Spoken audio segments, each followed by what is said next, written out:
వంటలకు ఇంతకంటే స్వచ్ఛమైన గానుగ నూనె మరెక్కడా దొరకదు. SRV naturals. ఆర్డర్స్ కై స్క్రీన్ పై నెంబర్ కి కాల్ చేయండి. ఘర్షణలు, ఒకరిపై ఒకరు రాళ్లు రువ్వుకోవడం, కర్రలతో తలలు పగలగొట్టుకోవడం హింసాత్మక ఘటనలు. ఇవి ఎన్నికల వేళ ఏపీలో జరిగిన సంఘటనలు. పోలింగ్ రోజున జరిగిన హింసాత్మక ఘటనలపై సిట్ అధికారులు ఇప్పటికే దర్యాప్తు పూర్తి చేసి ఉన్నతాధికారులకు నివేదించిన సంగతి తెలిసిందే. మాచర్ల నియోజకవర్గంలో జరిగిన ఎన్నిక సందర్భంగా చోటు చేసుకున్న ఘటనల వల్ల ఏపీ రాజకీయం మళ్లీ హీటెక్కింది. వైసీపీ ఎమ్మెల్యే మాచర్ల నియోజకవర్గ అభ్యర్థి పిన్నెల్లి రామకృష్ణారెడ్డి ఈవీఎంను ధ్వంసం చేసిన దృశ్యాలు తాజాగా వెలుగులోకొచ్చాయి. 202 పోలింగ్ బూతుల్లోకి చొరబడిన ఆయన నేరుగా ఈవీఎం దగ్గరకు వెళ్లి పగలగొట్టిన దృశ్యాలు అక్కడున్న సీసీటీవీలో రికార్డయ్యాయి. ప్రస్తుతం ఈ దృశ్యాలు వైరల్ అయ్యాయి.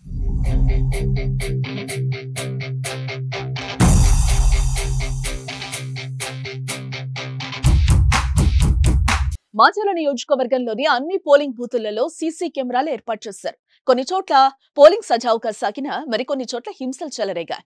టీడీపీ, వైసీపీ వర్గాలు తీవ్ర స్థాయిలో ఘర్షణకు దిగారు. ఘర్షణల నేపథ్యంలో పోలింగ్ రోజు సాయంత్రం ఎమ్మెల్యే పిన్నెల్లిని పోలీసులు హౌస్ అరెస్ట్ చేశారు. మాచర్ల అల్లర్లపై సిట్ విచారణ ప్రారంభం కావడంతో ఎమ్మెల్యే పిన్నెల్లి అజ్ఞాతంలోకి వెళ్లారు. అయితే తాను ఎక్కడికే వెళ్లలేదని, హైదరాబాద్ లోనే ఉన్నారని ఎమ్మెల్యే పిన్నెల్లి మీడియాతో మాట్లాడారు.